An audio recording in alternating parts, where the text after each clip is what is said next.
Good morning all of you.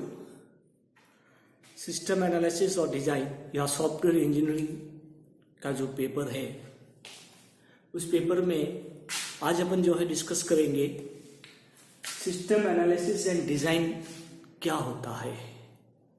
उससे पहले अपन ने जो है सिस्टम्स क्या होता है, सिस्टम्स की कैरेक्टरिस्टिक्स क्या होती है, सिस्टम के कंपोनेंट्स कौन से होते हैं और कितने टाइप्स के जो है वो सिस्टम्स होते हैं, इसके बारे में अपन ने जो है प्रीवियस लेक्चर्स में डिस्कस किया होता है। जनरली सिस्टम्स किसी भी ऑर्गेनाइजेशंस के लिए काम करने का एक प्रोसेस है, यानी किसी भी सिस्टम्स में किस तरीके से काम हो रहा है, ठीक है, तो उससे लॉजिकल रिलेटेड टास्क का एक ग्रुप होता है, उसी को अपन क्या कहते हैं, सिस्टम कहते हैं। जैसे मैंने आपको बताया था कि बैंकिंग एक सिस्टम है, बैंक ऑर्गेनाइजेशंस के लिए, ठीक है। एग्जामिनेशन प्रोसेस एक सिस्टम है यूनिवर्सिटी के लिए, क्लियर। तो ये एक एग्जांपल्स थे।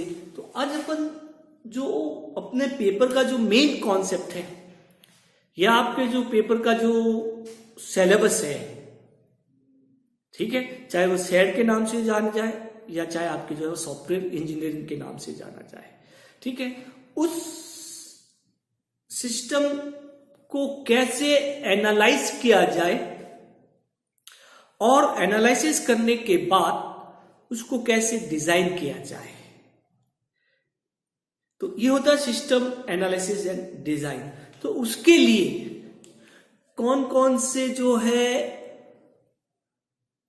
टूल्स यूज में लिए जाए, ठीक है, उसके लिए कौन कौन से जो है वह प्रोसेस को यूज में लिया जाए, ठीक है, किस तरीके से एक सिस्टम को डिजाइन किया जाए, किस तरीके से एक सिस्टम को जो है वो इम्प्लीमेंटेशन किया जाए, किस तरीके से एक सिस्टम का एनालिसिस किया जाए, ये सारे जो स्टेप्स हैं, ये स्टेप जो है अपन सिस्टम एनालिसिस और डिजाइन के अंतर्गत पढ़ते हैं। तो यानी सेड क्या है, सेड एक स्टेप बाय स्टेप प्रोसेसिंग है जो किसी सिस्टम को डेवलप करने के लिए, या सिस्टम की जगह मैं सॉफ्टवेयर भी कह सकता हूं, डेवलप करने के लिए planning, analysis, design, processing, testing और इम्प्लीमेंटेशन का एक फ्रेमवर्क है या स्टेप बाय स्टेप एक सॉल्यूशंस है। यही आपका एक सिस्टम एनालिसिस एंड डिजाइन है या एक सॉफ्टवेयर इंजीनियरिंग है। तो जनरली सॉफ्टवेयर इंजीनियरिंग या सिस्टम एनालिसिस डिजाइन किसी भी ऑर्गेनाइजेशंस के लिए एक सिस्टम्स, या अपन एक कंप्यूटर की बात करें तो एक सॉफ्टवेयर को डेवलप करने के लिए आपका एक स्टेप बाय स्टेप प्रोसेस है जिसमें उस सिस्टम्स का प्लानिंग किया जाता है, उस सिस्टम्स का डिजाइन किया जाता है, उस सिस्टम का एनालिसिस किया जाता है, उस सिस्टम्स को इम्प्लीमेंटेशन किया जाता है, प्रोसेसिंग किया जाता है और उसका जो है वो टेस्टिंग किया जाता है। तो ये सारे स्टेप्स मिलकर एक आपका क्या बनाते हैं, सिस्टम एनालिसिस एंड डिजाइन। तो जनरली अपन जो है अब कंप्यूटर फील्ड की यहां पर बात करते हैं, तो कंप्यूटर फील्ड में जनरली अपन उस सिस्टम को एक सॉफ्टवेयर के रूप में डिफाइन कर सकते हैं। यानी मेरा एक कोई ऑर्गेनाइजेशन था, उस ऑर्गेनाइजेशन पहले एक मैन्युअली काम कर रहा था, यानी जैसे मुझे जो है अपने कॉलेज का एडमिशन प्रोसेस है, तो वह एडमिशन प्रोसेस जो है पहले मैन्युअली काम कर रहा था, जो कुछ भी काम हो रहा था वह हाथ से हो रहा था। तो उस मैन्युअली प्रोसेस को कंप्यूटराइज करना है, मुझे उस मैन्युअली प्रोसेस को क्या करना है, कंप्यूटराइज करना है, यानी एक एडमिशन प्रोसेस का मैन्युअली जो हो रहा था उसका कंप्यूटराइजेशन करना है। तो उसके लिए यानी एक मैन्युअली प्रोसेस को कंप्यूटराइजेशन करने के लिए मुझे सिस्टम एनालिसिस एंड डिजाइन या एक सॉफ्टवेयर इंजीनियरिंग की आवश्यकता होगी। यानी मुझे एक सॉफ्टवेयर बनाना है, उस सॉफ्टवेयर को बनाने के लिए मुझे क्या क्या प्लानिंग करनी है, क्या क्या जो है एनालिसिस करना है, क्या क्या डिजाइन करना है, क्या क्या इम्प्लीमेंटेशन करना है, क्या क्या टेस्टिंग करनी है, वो सारे कॉन्सेप्ट किसमें पढ़ाए जाते हैं, आपके सिस्टम एनालिसिस एंड डिजाइन। तो हर कैसे सिस्टम को एनालिसिस किया जाए, कैसे सिस्टम को डिजाइन किया जाए, ये सारे फेज जो है अपन इस सिस्टम एनालिसिस एंड डिजाइन में करते हैं। ठीक, तो अब ये सिस्टम एनालिसिस और डिजाइन करने के लिए, ठीक है, तो सॉफ्टवेयर इंजीनियरिंग में जो है दो कॉन्सेप्ट को इम्प्लीमेंटेशन किया गया, दो टेक्नोलॉजी को यूज में डिफाइन किया गया, दो फ्रेमवर्क को डिफाइन किया गया। वह फ्रेमवर्क होता है, पहला आपका फ्रेमवर्क होता है SDLC, system development life cycle, इसको अपन कहते हैं सिस्टम डेवलपमेंट लाइफ साइकिल। यानी एक सिस्टम को, यानी एक सॉफ्टवेयर को डेवलप करने के लिए स्टेप बाय स्टेप मुझे क्या प्रोसेस करने हैं, वह SDLC में डिफाइन किया जाता है। एक दूसरा मॉडल उसमें काम में लिया जाता है OMT, ऑब्जेक्ट मॉडलिंग टेक्निक्स।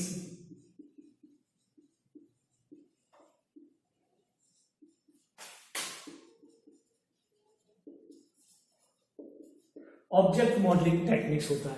तो यहां पर जो है आपके पास सिस्टम डेवलपमेंट लाइफ साइकिल्स क्या होगा, उसके बारे में आपका कंप्लीट सिलेबस जो है, आपके सॉफ्टवेयर इंजीनियरिंग या सेट का जो कंप्लीट सिलेबस जो है वह इस सिस्टम डेवलपमेंट लाइफ साइकिल पर आधारित है। तो अपन डिस्कस कर रहे थे कि किसी भी सिस्टम एनालिसिस एंड डिजाइन के लिए दो कंपोनेंट्स यूज में, दो मॉडल यूज में ली जाती है। एक तो होता है SDLC और एक होता है OMT, यानी सिस्टम डेवलपमेंट लाइफ साइकिल्स और ऑब्जेक्ट मॉडलिंग टेक्निक्स। तो अपने सिलेबस में जो है अपन ऑब्जेक्ट मॉडलिंग टेक्निक्स को डिस्कस नहीं करेंगे। अपन जो डिस्कस करेंगे वो SDLC यानी सिस्टम डेवलपमेंट लाइफ साइकिल्स, और यही आपका एक कंप्लीट सिलेबस है और यही आपकी एक सॉफ्टवेयर इंजीनियरिंग है, और इसी को अपन क्या कहते हैं, सिस्टम एनालिसिस एंड डिजाइन कहते हैं। तो अब इस SDLC क्या होता है? SDLC एक फ्रेमवर्क है जिसमें सिस्टम का प्लानिंग से लेकर, टेस्टिंग से लेकर इम्प्लीमेंटेशन तक का पूरा प्रोसेस कैसे किया जाए उसके बारे में बताया जाता है।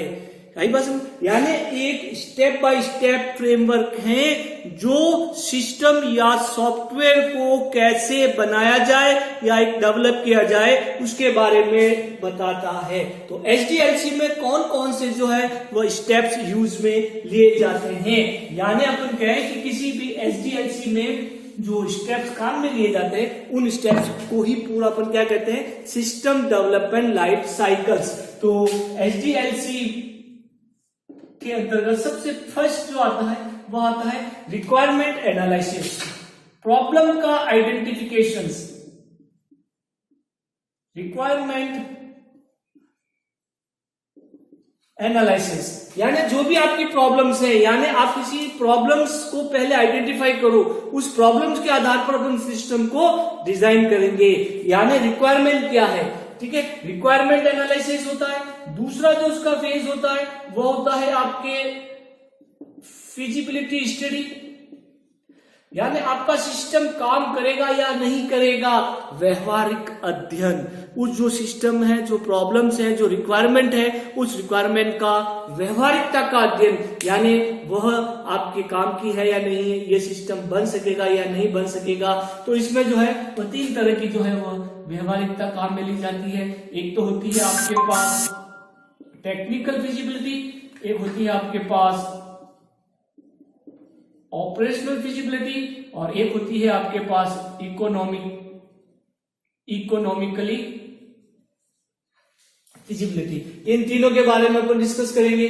थर्ड जो फेज आता है, अगर आपका सिस्टम फिजिबल है, यानी अपन उसको बना सकते हैं टेक्निकल पॉइंट ऑफ व्यू से, ऑपरेशनल पॉइंट ऑफ व्यू से और इकोनॉमिकल पॉइंट ऑफ व्यू से, तो फिर अपन नेक्स्ट स्टेप पे जाते हैं और वह स्टेप होता है system analysis and design. Analysis and design, यानी आपको एनालिसिस करना है और उसके बाद उसको कैसे डिजाइन करना है। तो इसमें कौन कौन से जो है वो टूल्स यूज में लिए जाते हैं, कैसे डिजाइन किया जाता है, बहुत सारे जो है वो कॉन्सेप्ट है इसमें।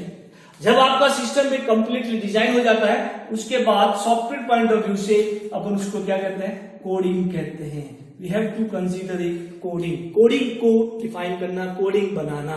उसके बाद फिर जो है कोडिंग हो जाने के बाद उस कोडिंग की अपन क्या करते हैं, टेस्टिंग करते हैं, यानी जो आपने बनाया वो अकॉर्डिंग टू रिक्वायरमेंट वर्क कर रहा है या नहीं कर रहा है। टेस्टिंग कंप्लीट होने के बाद सिक्स उसका जो फेज आता है वह होता है आपके इम्प्लीमेंटेशंस, यानी उसको वास्तविक में इम्प्लीमेंट करना, यानी जहां पर आपको काम में लेना है वहां पर इम्प्लीमेंटेशन यूजर के पॉइंट ऑफ व्यू से यूजर उसको यूज में लेता है, तो वह होता है इम्प्लीमेंटेशंस। फिर उसके बाद इम्प्लीमेंटेशंस आता है तो फिर होता है मेंटेनेंस, यानी जो भी आपका जब वर्क कर रहे हैं तो